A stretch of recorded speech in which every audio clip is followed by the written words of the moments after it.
अप्रैल 1 2014 Panama, central America. एक जंगल के अंदर दो लड़कियां चल रही थी। उनके बैकपैक्स में पानी था, कैमरा था, फोन्स थे और पूरी जिंदगी उनके सामने पड़ी थी। उन्हें बिल्कुल आइडिया नहीं था कि कुछ घंटों बाद वो दुनिया के सबसे मिस्टीरियस मिसिंग पर्सन केसेस में से एक बनने वाली हैं, क्योंकि उस दिन जंगल ने उन्हें अंदर जाने दिया लेकिन कभी वापस नहीं आने दिया। और आज 10 साल से ज्यादा बीतने के बाद भी एक सवाल अभी तक जिंदा है। क्रिस और लिजाने के साथ उस जंगल में हुआ तो आखिर क्या हुआ? नेदरलैंड्स 2014। क्रिस क्रेमर्स और लिजाने फ्रून दोनों यंग, दोनों एडवेंचरस, दोनों अपनी नॉर्मल जिंदगी से कुछ वक्त दूर जाना चाहती थी। क्रिस एनर्जेटिक थी, कॉन्फिडेंट, आउटगोइंग। लिजाने थोड़ी काम थी, ऑब्जर्वेंट। लेकिन एक चीज दोनों में कॉमन थी, दोनों को ट्रैवल का बहुत शौक था और इसी सपना के साथ उन्होंने पनामा जाने का प्लान बनाया। एक tropical country, volcanoes, mountains, rain forest और काफी सारा एडवेंचर। उन्हें बिल्कुल नहीं पता था कि यह ट्रिप उनकी जिंदगी का आखिरी ट्रिप बन जाएगा। बॉकविट, पनामा का एक खूबसूरत माउंटेन टाउन, टूरिस्ट के लिए ड्रीम डेस्टिनेशन होता है।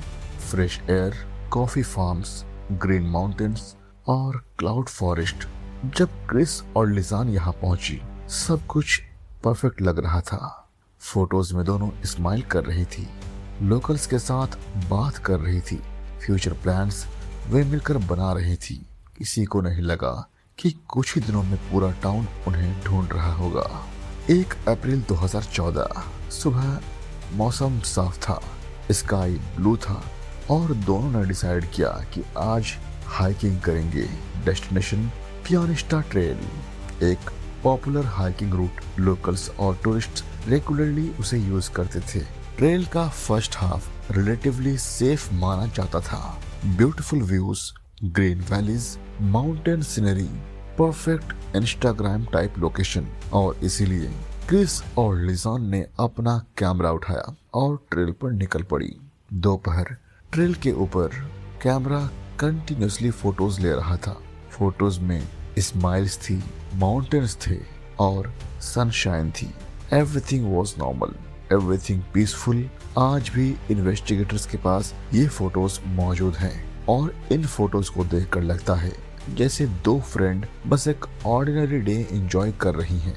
एक फोटो में क्रिस ट्रेल पर खड़ी है, दूसरी में लिजाइन स्माइल कर रही है और एक और फोटो, फिर एक और फिर ये final day time photo. Time approximately 1 बजे के आसपास। उस फोटो के बाद सब कुछ बदल गया। पियानिस्टा ट्रेल के एक फेमस व्यू पॉइंट है मिराडोर। यहाँ तक आने के बाद ज्यादातर टूरिस्ट वापस लौट जाते हैं क्योंकि ऑफिशियल हाइकिंग एक्सपीरियंस बेसिकली यहीं तक माना जाता है। लेकिन क्रिस और लिजान मिराडोर क्रॉस कर गई और इसी पॉइंट के बाद स्टोरी स्ट्रेंज होना शुरू होती है। क्यों?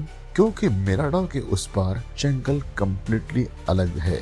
ट्रेल नैरो हो जाती है, टेरेन रफ हो जाता है, विजिबिलिटी कम हो जाती है और कुछ जगहों पर आदमी मिनटों में डायरेक्शन लूज कर सकता है। आज भी इन्वेस्टिगेटर्स बिलीव करते हैं कि मिस्ट्री का आंसर शायद इसी सेक्शन में छुपा हुआ है। दोपहर के बाद किसी ने उन्हें नहीं देखा। कोई कंफर्म्ड साइटिंग नहीं, कोई विटनेस नहीं, कोई फोटो नहीं, बस खामोशी। और फिर शाम होने लगी। बॉकविट में लोग नॉर्मल रूटीन फॉलो कर रहे थे, लेकिन एक प्रॉब्लम थी। क्रिस और लिजान वापस नहीं आई थी। पहले किसी ने ज्यादा कंसर्न नहीं किया, शायद लेट हो गई होंगी, शायद डिनर के लिए कहीं रुक गई होंगी, शायद नेटवर्क इशू होगा। लेकिन रात बीतती गई और फिर कंसर्न डर में बदल गया। फिर हुआ द फर्स्ट इमरजेंसी कॉल। जंगल के अंदर कहीं 1 अप्रैल के दिन शाम एक फोन अनलॉक हुआ। इमरजेंसी नंबर डायल किया गया 112।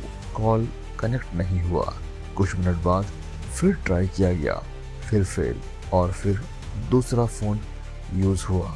Emergency services again fail. Investigators को बाद में फोन लॉग्स मिले और उन्होंने रियलाइज किया कि जिस वक्त दुनिया सोच रही थी कि दोनों फ्रेंड्स एंजॉय कर रही होंगी, उस वक्त वो ऑलरेडी हेल्प मांग रही थी। और ये वही मोमेंट था जहां केस एक मिसिंग पर्सन रिपोर्ट से सर्वाइवल मिस्ट्री में कन्वर्ट हो गई। अगली सुबह अलार्म ऑफिशियली बज चुका था। फैमिलीज को इन्फॉर्म किया गया। लोकल अथॉरिटीज एक्टिव हुई। सर्च टीम्स जंगल में गई। डॉग्स लाए गए, वॉलंटियर्स आए, हेलीकॉप्टर्स डिप्लॉय हुए। पूरा एरिया स्कैन किया गया, लेकिन जंगल जैसे कुछ छुपा रहा था। ना बैकपैक, ना कैमरा, ना फोन, ना लाइट, ना वो लड़कियां, कुछ भी नहीं। बस एक रेन फॉरेस्ट, बस एक खामोशी, बस अनआंसर्ड क्वेश्चंस। और हर गुजरते दिन के साथ होप कम होती जा रही थी। लेकिन इन्वेस्टिगेटर्स को अभी तक पता नहीं था कि जंगल ने एक चीज छोड़ी है, एक digital trail. Phones, photos, time stamps और यह एविडेंस आने वाले दिनों में दुनिया को शॉक करने वाला था, क्योंकि फोन रिकॉर्ड्स रिवील करने वाले थे कि डिसअपीयरेंस के बाद भी कोई उन फोन्स को दिनों तक यूज कर रहा था। और कैमरा एक रात में ऐसी तस्वीरें लाने वाला था जो आज भी इंटरनेट के सबसे डिस्टर्बिंग मिस्ट्रीज में काउंट होती है। 1 अप्रैल 2014 पनामा। शाम हो चुकी थी। क्लाउड फॉरेस्ट के ऊपर अंधेरा उतरना शुरू हो गया था। जंगल में विजिबिलिटी रैपिडली खत्म हो रही थी और कहीं उसी जंगल के अंदर 2 लड़कियां खड़ी थी, अकेले, लॉस्ट, या शायद इंजर्ड, या शायद किसी और चीज से भाग रही थी। किसी को नहीं पता, लेकिन हमें एक चीज पता है, उस शाम एक फोन निकाला गया, इमरजेंसी नंबर डायल किया गया और फिर एक ऐसा डिजिटल ट्रेल शुरू हुआ जो 10 साल बाद भी इन्वेस्टिगेटर्स को कंफ्यूज कर रहा है। ऑफिशियल फोन रिकॉर्ड्स के अकॉर्डिंग 1 अप्रैल 2014 लगभग 4:39 PM इमरजेंसी नंबर 112 डायल किया गया। कॉल फेल हो गई, सिग्नल नहीं था। कुछ मिनट बाद फिर इमरजेंसी कॉल की गई, फिर फेल हो गया और फिर खामोशी। अब 1 सेकंड के लिए सोचो, क्रिस और लिजान ने उस दिन दोपहर तक नॉर्मल फोटोज ली थी, स्माइल कर रही थी, एंजॉय कर रही थी, तो सिर्फ कुछ घंटों में ऐसा क्या हुआ कि इमरजेंसी सर्विसेज पर कॉल करनी पड़ी? यही वो सवाल है जिसने पूरी इन्वेस्टिगेशन को मिस्ट्री बना दिया। जंगल में रात आ चुकी थी और रेन फॉरेस्ट की रात नॉर्मल रात नहीं होती। हर तरफ strange sounds, unknown movements, complete darkness. और उस डार्कनेस में 2 फोन्स रिपीटेडली अनलॉक हो रहे थे, इमरजेंसी नंबर डायल हो रहे थे और हर बार नेटवर्क फेल हो रहा था। इन्वेस्टिगेटर्स ने लेटर डिस्कवर किया कि दोनों फोन्स यूज किए जा रहे थे, एक आईफोन और एक सैमसंग गैलेक्सी। यानी दोनों लड़कियां उस वक्त तक जिंदा थी, एटलीस्ट इनिशियली, और डेस्परेटली हेल्प ढूंढ रही थी। 2 अप्रैल सुबह फोन्स फिर अनलॉक हुआ, इमरजेंसी कॉल फिर अटेम्प्ट हुई, लेकिन फेल हो गया। कुछ घंटे बाद फिर ट्राई किया गया, फिर फेल और फिर फेल और फिर ट्राई, फिर fail.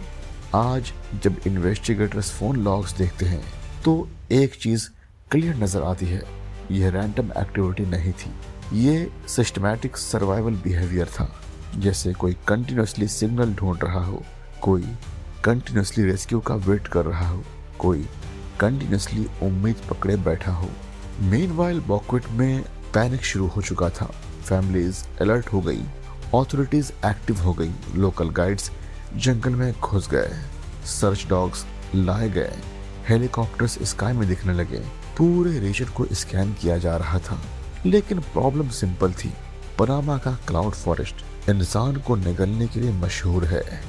Dense vegetation, steep ravines, fast rivers और काउंटलेस हिडन फियर्स। अगर कोई गलत डायरेक्शन में चला जाए तो रेस्क्यू टीम उसे मीटर्स की डिस्टेंस पर होते हुए भी मिस कर सकती है। 3 April, 4 April, 5 April phone activity continue करती रही, लेकिन फिर इन्वेस्टिगेटर्स ने एक डिस्टर्बिंग पैटर्न नोटिस किया। कॉल्स कम होने लगी, फोन यूजेज शॉर्टर होने लगी, बैटरी कंजर्व की जा रही थी, जैसे सिचुएशन वर्स होती जा रही हो। और फिर एक और स्ट्रेंज चीज हुई। कुछ दिन बाद आईफोन अनलॉक करने की अटेम्प्ट हुई, लेकिन करेक्ट पिन एंटर नहीं हुआ। Again and again and again. अब सवाल ये है कि अगर क्रिस फोन ऑनर थी तो रॉन्ग पिन क्यों यूज किया गया? क्या वो इंजर्ड थी? क्या लिजाने फोन यूज कर रही थी या कुछ और हुआ था? आज तक कोई डेफिनेट आंसर नहीं मिला। इन्वेस्टिगेशन का सबसे टेरिफाइंग पार्ट शायद यही है। 1 अप्रैल से 8 अप्रैल के बीच हम एग्जैक्टली नहीं जानते कि जंगल में क्या हुआ। कोई विटनेस नहीं, कोई वीडियो नहीं, कोई कंफर्म्ड साइटिंग नहीं, बस फोन लॉग्स और इमेजिनेशन। शायद वो लॉस्ट थी, शायद रिवर फॉलो कर रही थी, शायद इंजर्ड हुई थी, शायद रेस्क्यू रूट ढूंढ रही थी, या शायद कुछ और इसी अनसर्टेनिटी ने इस केस को इंटरनेट की बिगेस्ट मिस्ट्रीज में से एक बना दिया। 8 अप्रैल 2014 रात लगभग 1 बजे और फिर सडनली कैमरास एक्टिवेट हुआ। एक फोटो, फिर दूसरी, फिर तीसरी, फिर चौथी, और फिर डजन्स नहीं, हंड्रेड्स। सिर्फ कुछ घंटों में 90 से ज्यादा फोटोज ली गई। Rain, darkness, trees, branches, rocks, plastic bags, unknown objects और कंप्लीट ब्लैकनेस। जब इन्वेस्टिगेटर ने ये फोटोज देखी वो शॉक में आ गए, क्योंकि ये नॉर्मल वेकेशन फोटोज नहीं थी, ये इमरजेंसी फोटोज भी नहीं लग रही थी, ये कुछ और थी, कुछ स्ट्रेंज, कुछ डिस्टर्बिंग। और आज तक इन फोटोज का एग्जैक्ट पर्पस ऑफिशियली अननोन है। इन नाइट फोटोज में से एक इमेज दुनिया भर में फेमस हो गई। एक फोटो जिसमें सिर्फ बालों का क्लोजअप दिख रहा था, रेड हेयर, डार्कनेस और कुछ नहीं। इंटरनेट इंस्टेंटली एक्सप्लोड हो गया। थ्योरीज शुरू हो गई, murder, kidnapping, accident, animal attack, cover up. हर थ्योरी के सपोर्टर्स मिल गए, लेकिन रियलिटी किसी को नहीं पता, क्योंकि फोटो कॉन्टेक्स्ट के बिना सिर्फ क्वेश्चंस देती है, आंसर नहीं। 8 अप्रैल के रात के बाद फोन एक्टिविटी ऑलमोस्ट खत्म हो गई। कैमरा साइलेंट हो गया और जंगल फिर से चुप हो गया, जैसे कुछ हुआ ही नहीं हो। लेकिन 2 महीने बाद जंगल एक चीज वापस करने वाला था, एक बैकपैक। और उस बैकपैक के अंदर एक एविडेंस था जो पूरी इन्वेस्टिगेशन को हमेशा के लिए बदल देगा। जून 2014, पनामा। एक इंडिजिनस वुमन रिवर के पास चल रही थी, तब उसकी नजर एक बैकपैक पर पड़ी। Blue backpack, relatively clean condition में। ऐसा नहीं लग रहा था कि महीनों से रेन फॉरेस्ट में पड़ा हो। ऑथोरिटीज को बुलाया गया, बैकपैक ओपन किया गया और अंदर मिले 2 mobile phone, camera, sunglasses, water bottle, personal belongings, cash. सब कुछ ऑलमोस्ट ऑर्गेनाइज्ड था। ये डिस्कवरी स्ट्रेंज थी, क्योंकि अगर बैकपैक रिवर में महीनों तक रहता तो ज्यादा डैमेज एक्सपेक्टेड था। इसी पॉइंट पर इंटरनेट थ्योरीज का एक्सप्लोजन शुरू हो गया। कैमरास और फोन्स फॉरेंसिक एनालिसिस के लिए भेजे गए और इन्वेस्टिगेटर्स को मिला पूरा टाइमलाइन, एक डिजिटल डायरी। फोन रिकॉर्ड्स ने कंफर्म किया multiple emergency call attempts, days तक phone activity, battery conservation behaviour, wrong pin attempts. यह सब इंडिकेट कर रहा था कि डिसअपीयरेंस के बाद भी कुछ दिन तक सर्वाइवल एफर्ट्स चल रहा था। यह एविडेंस एक्सीडेंट थ्योरी को सपोर्ट करता था, लेकिन फिर ह्यूमन रिमेन्स मिलने लगे और केस और डिस्टर्बिंग हो गए। बैकपैक मिलने के बाद सर्च इंटेंसिफाई कर दी गई और कुछ ही टाइम बाद रिवर के आसपास ह्यूमन रिमेन्स रिकवर हुए। सबसे पहले एक बूट मिला, बूट के अंदर ह्यूमन फुट, फिर और बोन्स मिली, फिर और, लेकिन बॉडीज कंप्लीट नहीं थे। स्कैटर्ड रिमेन्स, डिफरेंट लोकेशंस, और इसी वजह से मिस्ट्री और डीपन हो गई। क्रिस के कुछ रिमेन्स मिले, लिजान के कुछ रिमेन्स मिले, लेकिन कंप्लीट रिकंस्ट्रक्शन कभी पॉसिबल नहीं हो सकी। फॉरेंसिक एक्सपर्ट्स ने रिमेन एग्जामिन किया और फिर कंट्रोवर्सी स्टार्ट हुई। कुछ रिपोर्ट्स के अकॉर्डिंग लिजान के बोन्स पर नेचुरल डिकम्पोजिशन साइंस थे। क्रिस के कुछ रिमेन्स कंपैरेटिवली अनयूजुअल कंडीशन में डिस्कस किए गए। इंटरनेट ने इमीडिएटली कंक्लूजन निकालने शुरू कर दिए, murder, cover up, cartel, kidnapping. लेकिन प्रॉब्लम यह थी कि फॉरेंसिक एविडेंस किसी सिंगल थ्योरी को कंक्लूसिवली प्रूव नहीं कर पा रही थी और इसीलिए केस ऑफिशियली अनसॉल्व बना रहा। सबसे पॉपुलर थ्योरी थी मर्डर की। सपोर्टर्स कहते हैं बैकपैक अनयूजुअल कंडीशन में मिला, नाइट फोटोज स्ट्रेंज है, बॉडीज कंप्लीट नहीं मिली, लोकल क्राइम पॉसिबिलिटी एग्जिस्ट करती थी।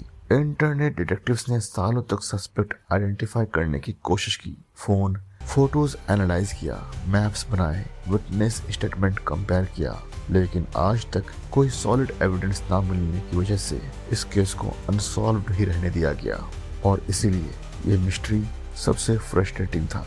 दोस्तों, आपको क्या लगता है कि उनके साथ क्या हुआ था? कमेंट में मुझे जरूर शेयर कीजिएगा। Thank you so much.